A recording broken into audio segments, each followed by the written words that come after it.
ایک ماں اور اس کے 3 بچے حال ہی میں ایک پرانے مگر شاندار آبائی گھر میں شفٹ ہوئے تھے۔ وہ گھر بہت ہی بڑا تھا، جس کے ہر کمرے میں پرانے وقتوں کی جھلک نمایاں تھی۔ اونچی چھتیں، لکڑی کے بڑے بڑے دروازے، کھڑکیوں پر جھوکتے پردے اور دیواروں پہ آباء و اجداد کی پرانی تصویریں، یہ سب مل کر اس جگہ کو نہایت منفرد بناتے تھے۔ گھر کے باہر ایک باغ تھا، جس میں سرسبز درختوں کے سائے تھے اور ہوا میں بھیگی مٹی کی خوشبو سی ہوئی تھی۔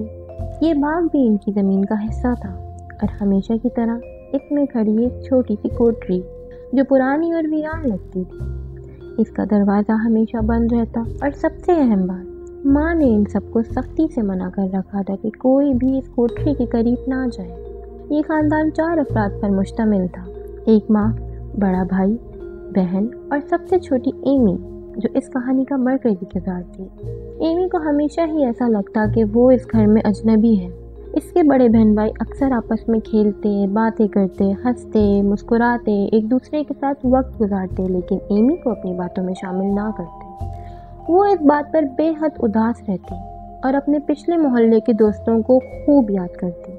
وہ دن رات سوچتی کہ کاش وہ اس گھر میں نہ آتی، جہاں کوئی اس کی بات سننے والا نہیں۔ کم از کم پرانے محلے میں اس کے کچھ دوست ہوتے جو اس کے ساتھ وقت گزارنا پسند کرتے تھے اور اس کے بہن بھائیوں کی طرح اس کو اکیلا نہیں چھوڑتے تھے۔ ایک شام جب ایمی اپنے کمرے میں بیٹھی کتاب کھولے پڑھنے کی کوشش کر رہی تھی، اسے اچانک ایک مدھم سی سرگوشی سنائی دی۔ آواز اتنی مدھم تھی کہ پہلے تو وہ سمجھی شاید ہی اس کا وہم ہے، لیکن جب وہ دھیان سے سننے لگی تو ایسے لگا جیسے کوئی آہستہ آہستہ اسے پکار رہا ہو۔ یہ آواز مدھم اور پراسرار تھی، جیسے کسی دور دراز جگہ سے آ رہی ہو۔ وہ گھبرا گئی اور ارد گرد نظر دوڑائی، مگر کمرہ تو بالکل خالی تھا۔ حیرانی کے مارے وہ اٹھ کھڑی ہوئی اور آواز کے تعاقب میں ادھر ادھر دیکھنے لگی۔ وہ کھڑکی کے قریب گئی، پھر دروازے کی طرف بڑھی، مگر کچھ بھی غیر معمولی نہ تھا۔ پھر اچانک اس کی نظر اپنی الماری پہ پڑی۔ وہ کچھ لمحے الجھن میں رہی، پھر آہستہ آہستہ آگے بڑھی اور الماری کے پچھلے حصے کو غور سے دیکھا۔ وہاں ایک چھوٹا سا خفیہ دراز موجود تھا جو عام طور پر نظروں سے اوجھل رہتا تھا۔ یہ دراز میں نے پہلے تو کبھی نہیں دیکھی، ایمی نے خود سے سرگوشی کی۔ دل میں ایک عجیب سا خوف اور تجسس لیے اس نے دراز کو کھولا۔ اندر ایک نہایت ہی خوبصورت چابی رکھی ہوئی تھی۔ چابی کی بناوٹ عام چابیوں سے بالکل مختلف تھی۔ یہ سنہری رنگ کی تھی، اس پہ عجیب و غریب نقوش بنے ہوئے تھے۔ یہ کس چیز کی چابی ہو سکتی ہے؟ ایمی نے سوچا۔ پہلے تو اس نے چابی کو واپس رکھ دیا، مگر جیسے ہی وہ مڑی، اس کا دل زور زور سے دھڑکنے لگا۔ ایک لمحے کے لیے وہ رکی، پھر دوبارہ مڑی اور چابی دوبارہ اٹھا لی۔ یہ اتنی خوبصورت چابی، کیوں نہ میں ہی اسے رکھ لوں؟ میں ایک نایاب چابیوں کا مجموعہ بنا سکتی ہوں۔ یہ سوچ کر اس نے چابی اپنی جیب میں ڈالی اور واپس اپنی جگہ بیٹھ گئی، لیکن اس کے ذہن میں مسلسل ایک سوال گونجتا رہا، یہ چابی یہاں کیوں تھی اور اسے ملنے کے لیے اس پراسرار سرگوشی کی ضرورت کیوں پڑی؟ خیر، اس رات ایمی کا دل بہت بھاری تھا۔